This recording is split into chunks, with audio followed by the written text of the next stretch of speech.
Melanjuti pembahasan episode lalu, pada episode 30B ini, kami sampaikan ulasan tentang solusi utang dari Menteri Sri Mulyani, serta investigasi jurnalistik tentang GDP yang selama ini jadi alasan pembenaran untuk terus tambah utang. Di saat rakyat semakin miskin akibat pandemi, utang semakin menumpuk dengan bunga yang jauh lebih tinggi dari zaman IGGI di era Orde Baru. Sehingga di APBN 2021 ini dijadwalkan bayar bunga utang 377 triliun. Kalau dilihat dari nilai ekuitas, 377 triliun itu cukup untuk bikin 2 kali bank mandiri setiap tahun. Apakah ada solusi dari Menteri Sri Mulyani untuk meringankan beban pembayaran utang? Mohon izin Pak, kami mau mengkritik pembantu Bapak, Menteri terbaik dunia, kesayangan Pak Presiden. Mbak Ani ini lulusan UI, alma mater saya juga, tapi beda angkatan jauh, jadi nggak pernah ketemu. Nggak ada motif menyerang secara personal. Yang kami kritisi adalah kebijakannya.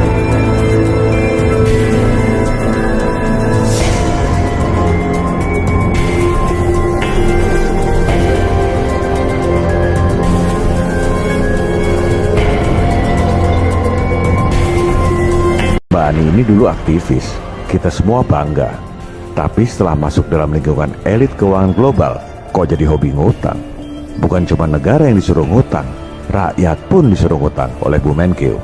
Kalau zaman dulu ada gerakan ayo menabung, Bu Menkeu ini justru mencanangkan ayo ngutang. Gak ada yang menyaksikan kecerdasan Bu Menkeu. Yang kami sayangkan adalah keberpihakannya. Dengan uang dan kekuasaan yang begitu besar, elit global ini memang bisa berbuat apa saja. Ya jelas saja bisa ngasih utang berapapun yang diminta. Fed dan Wall Street itu kasih utang modal dengkul, hasil penggandaan uang elektronik di bank-bank komersial lewat sistem fractional reserve. Uangnya nggak pernah dicetak, cuma angka-angka di komputer dan debit kredit di perbankan. Dari situlah mereka bisa kasih utang pada semua negara di dunia. Nggak pakai modal, modalnya cuma kertas bond doang.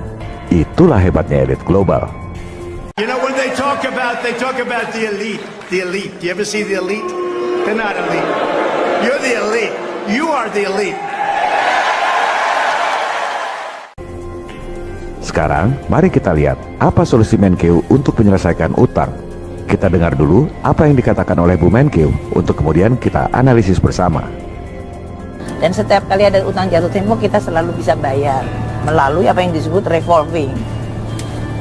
Dan kalau semakin kecil berarti exposure-nya makin kecil. Makanya debt to GDP ratio walaupun undang-undang membolehkan sampai 60, Kementerian Keuangan itu membuat rule sendiri jauh di bawah, yaitu separuhnya. Tidak boleh ngelebihin 30%. Kedua, kita harus ngumpulin pajak, bener, tapi tidak untuk bayar utang saja, tapi untuk menyelesaikan, untuk membuat ekonomi kita makin baik fasilitasnya, sehingga ekonomi makin maju, GDP-nya makin gede, utangnya relatif makin kecil. Kita bisa ngumpulin pajak untuk bayar utang juga. Ketiga, ya kita awasi belanja negara. Kalau kita membelanjakan 2.200 triliun, tapi dia tidak menjadi apa-apa, apakah itu sekolah, kesehatan, apakah itu infrastruktur, apakah itu untuk kemiskinan, kita harus sebagai netizen, saya kepengen, ya netizen itu mari sama-sama saya kita melototin 2.200 itu, kita cari itu di mana dia. Katanya kan mereka well connected. Sesuai judul wawancara, begitulah rencana strategis pemerintah untuk bayar utang. Semua yang dikatakan Bu Menkeu itu betul, sesuai teori-teori yang diajarkan oleh Nekolim. Jadi, kalau ini ujian kuliah, nilainya excellent, highest distinction. Bahasa Yunaninya summa cum laude. Untuk materi kuliah, ajaran Nekolim. Tapi, kecerdasan itu bukan tahu segala hal tanpa mempertanyakan, melainkan justru mempertanyakan segala hal yang kita pikir kita tahu. Doktrin pendidikan global ini hanya mencetak sarjana, termasuk para dokter, profesor, pakar yang hampir semuanya cuma pinter textbook, sesuai teori yang diajarkan oleh otoritas global. Gak ada yang mempertanyakan sistem untuk mencari kebenaran. You want answers! I want the truth! You can't handle the truth! Sekarang kita gali kebenaran atau ketidakbenaran solusi pembayaran utang yang disampaikan oleh Bu Menkeu tadi. Pertama, bahwa utang kita itu masih aman. Ini aman buat siapa? Aman buat rakyat atau aman buat para elit asing si pemberi utang? Soalnya tadi disebut aman karena selalu bisa bayar utang saat jatuh tempo. Itu adalah idaman elit global. Bagi mereka, paling ideal kalau ada pejabat di pemerintahan yang bisa memastikan bayar utang tepat waktu. Kemudian disebut soal revolving. Ada banyak model revolving credit facility. Yang paling sederhana, model kartu kredit. Dikasih plafon utang, bisa ditarik atau digunakan kapan aja, selama nggak mentok plafon. Yang penting bayar bulanan. Nah, kalau fasilitas seperti ini digunakan buat bayar utang, namanya gali lubang tutup lubang. Atau model lain lagi, dari revolving credit. Misalnya, rakyat dikasih kredit 100 juta rupiah. Tiap bulan cuma bayar bunganya doang, katakan sejuta. Setelah 12 bulan, dilunasi yang 100 juta, langsung diperpanjang, kasih kredit lagi 100 juta. Jadi cuma plus-plus doang. Itu adalah idaman para pengusaha kurang modal. Utang terus-terusan. Pengusaha yang punya modal pasti nggak mau. Sama juga kerja buat bank. Bayar bunga, taruhlah 12%. Emang laba bersihnya berapa? Udah kegerus buat bank. Apalagi revolving, perpanjang utang terus. Cuma kerja buat para bankir. Mending saya dagang rokok aja, Pak.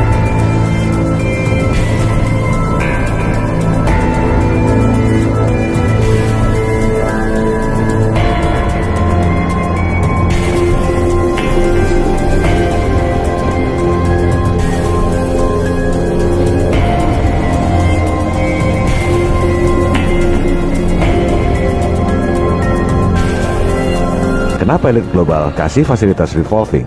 Karena mereka memang nggak ngincer pengembalian utang pokoknya. Orang itu hasil penggandaan uang elektronik di perbankan, duit siluman. Yang mereka incer adalah pembayaran bunganya. Itu yang masuk kantong mereka, 373 triliun per tahun.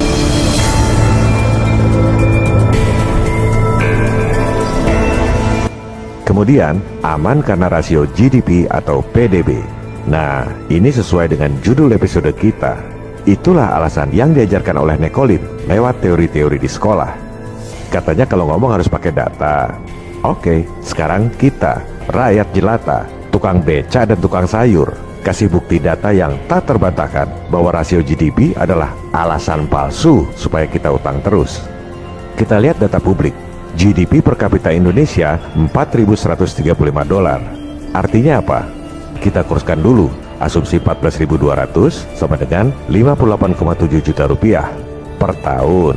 Kita bagi 12. Jadi, berdasarkan data resmi, pendapatan penduduk di Indonesia itu rata-rata 4,8 juta rupiah per penduduk per bulan. Tapi kan di rumah itu nggak semua orang kerja. Taruhlah yang kerja suami, punya 2 istri dan 1 anak. Kebalik, punya 1 istri dan 2 anak. Berarti dianggap pendapatannya 19,5 juta rupiah per bulan per keluarga. Coba lihat saudara-saudara kita di Papua. Apa pendapatannya 19,5 juta rupiah per bulan per keluarga? Atau saudara-saudara kita di NTT, apakah pendapatannya 19,5 juta rupiah per bulan per keluarga?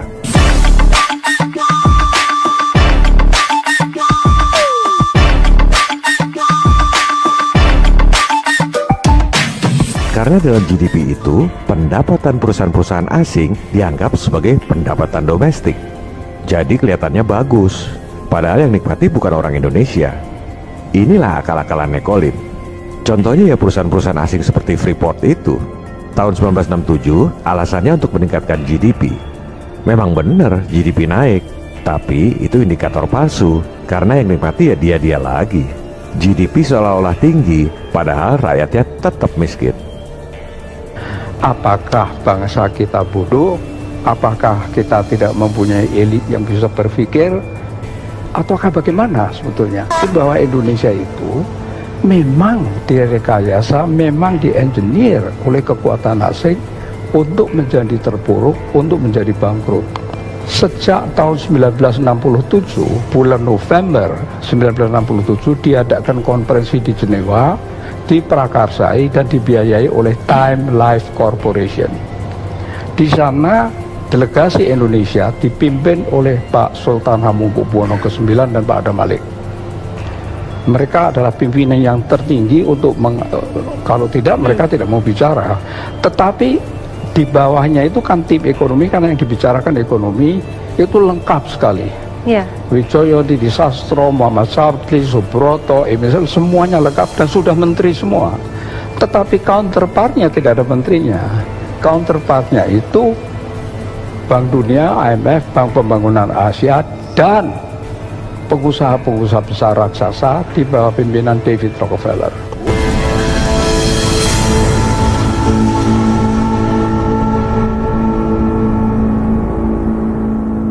Peran CIA.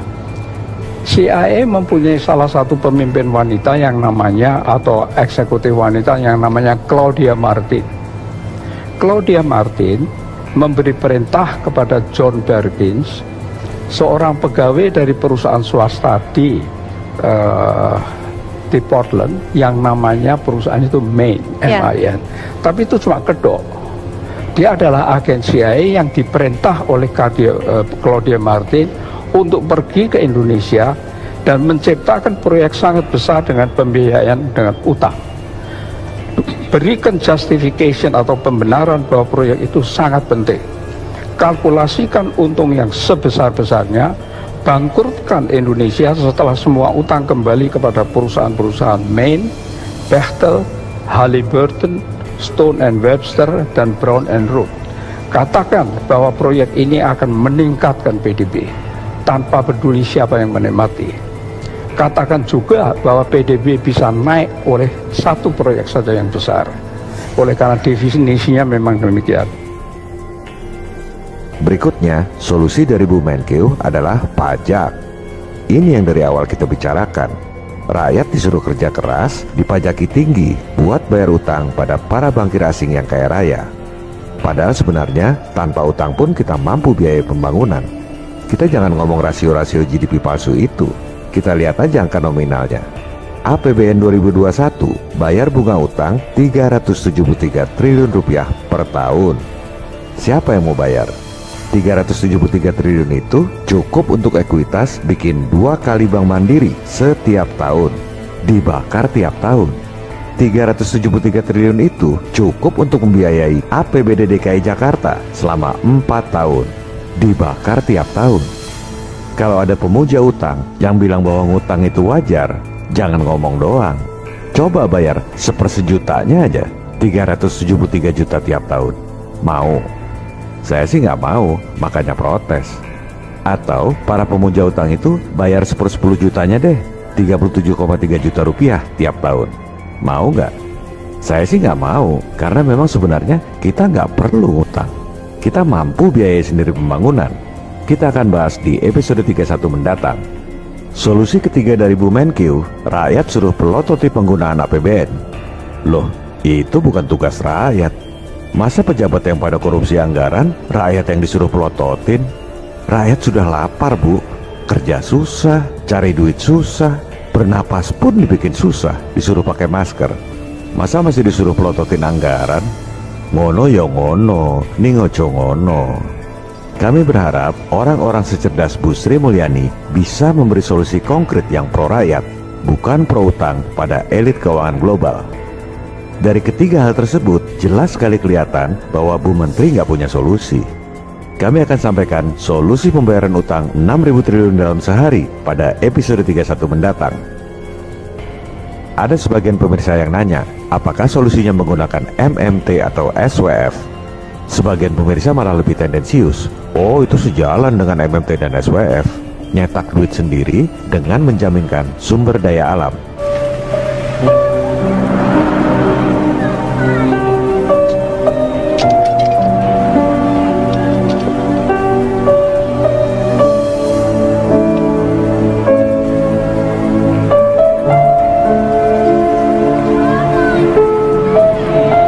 Saya sebenarnya nggak suka menanggapi komentar, tapi karena dikira sama, padahal secara prinsip sangat berbeda, saya merasa perlu untuk meluruskannya. Pertama, menerbitkan uang sendiri itu bukan berarti MMT. Presiden Soekarno sudah terbitkan uang sendiri di tahun 1945. Coba lihat siapa yang tanda tangan. Menteri Keuangan, bukan Bank Sentral. Nyetak duit sendiri itu nggak ada hubungannya dengan MMT. Presiden Kennedy terbitkan uang sendiri tahun 1963 melalui Executive Order. Mungkin kalau di sini Perpres atau Perpu. nggak ada hubungannya dengan MMT.